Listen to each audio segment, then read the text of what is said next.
So you gotta wonder whether Matt Damon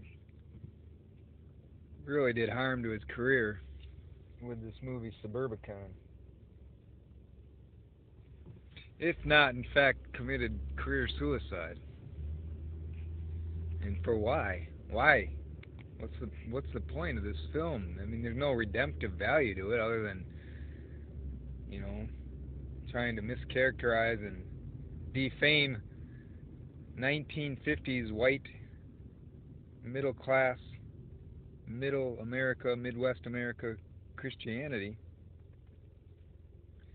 I mean, basically, it was just a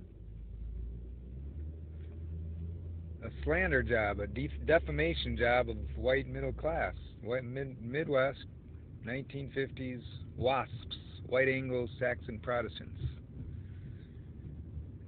Not only just Christians, but just white America, Midwest America in general. It was just a total, I mean, it almost felt like blasphemy because those were times when we were pretty good, honest, integrity, values, good values. Yeah, they try to make it into a white suburbia that was highly racist towards blacks, but I don't think it in fact was the case. In fact, a lot of the people in the North, their ancestors, died fighting for the North, trying to set slaves free. So there wasn't that much of that, so much of that in the North.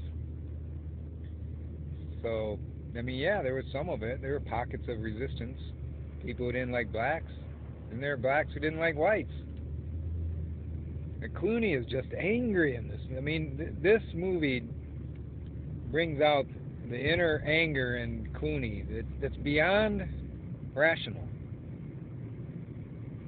And Damon appears to be used as a pawn for Clooney's rage.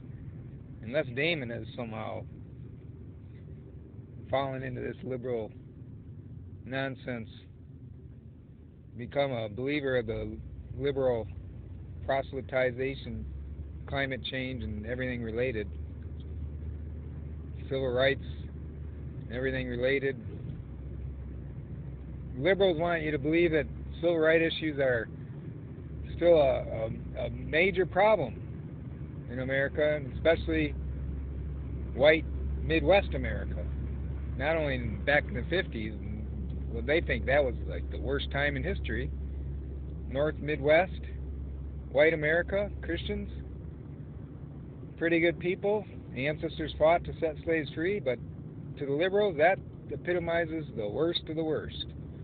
They even did a little bit of that in Field of Dreams when they showed that school. They had the school scene, and they made the white Iowa people seem like intolerant, ignorant jerks. But that was nothing. That was a little blip in what's compared to this Suburbicon, where they just totally massacre all white middle Americans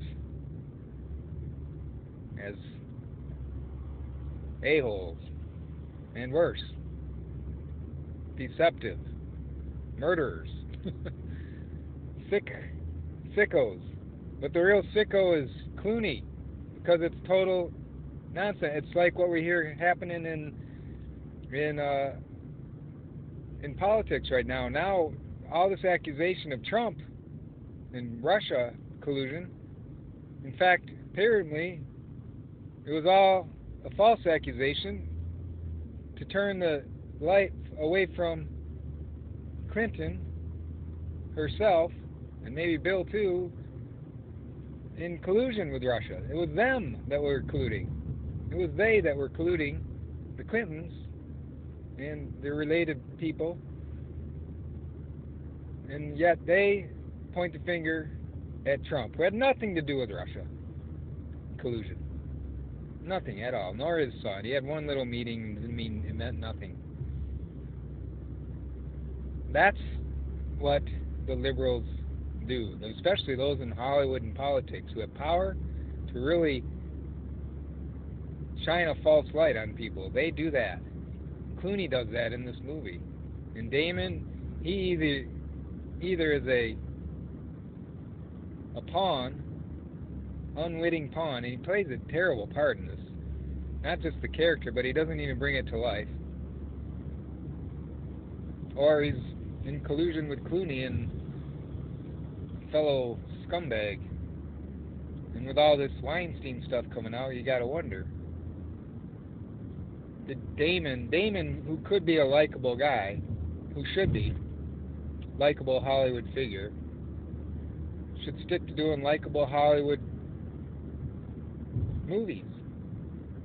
He's a fool to play this part. Just like DiCaprio was stupid to play the gay FBI director in J. Edgar Hoover. Why do these likable, originally likable young white Hollywood actors think they need to show that they are really diverse by playing unlikable, sleazy characters? Do they do this? Is this part of their? It's almost like are they being blackmailed to do this? Because a lot of Hollywood, there is a lot of gayness, the gay Hollywood workers in Hollywood. Not always the big stars, but a lot of the people who work on the set and things like that are gay. So are they kind of putting on the pressure, if not even blackmailing? We've heard some in the news say there's like a gay mafia. Do they put on the pressure to these young white Hollywood actors to play sleazy characters? If so, why? What's the point of that? Do they have to prove that they have to do that so that they can prove they're not being holier than thou? Well, holier than thou, there's not being holier than thou to maintain your integrity, conviction. I don't know what Damon did in this, but it's not good. And Julianne Moore, man, she is really far off the edge. She might please some of the liberals, but she plays a terrible person in this movie and in her previous movie, The Kingsman. That was really a sleazy role. You say, oh, it's just acting. It's good acting then if it really evokes that much anger and emotion from you. Well, yeah, maybe not. I don't know. I mean, for someone, in some cases, it seems too much that they're playing some part of their actual selves. Maybe they're self-hating for some reason. I don't know. Maybe they've had some issues in life that left them feeling low and bad about themselves and angry at middle-class white America. Not to say middle-class white America in the 50s or now is perfect, far be it, but they're not as bad as they make it out to be, as Clooney and company makes it out to be. I really hope that Damon can rebound from this and go back to being a decent, likable guy in his movies, funny and just a decent, nice person, instead of having to play a sleazeball to prove he has, he can diversify himself in acting. Shame on Clooney for his sickening movie anyways.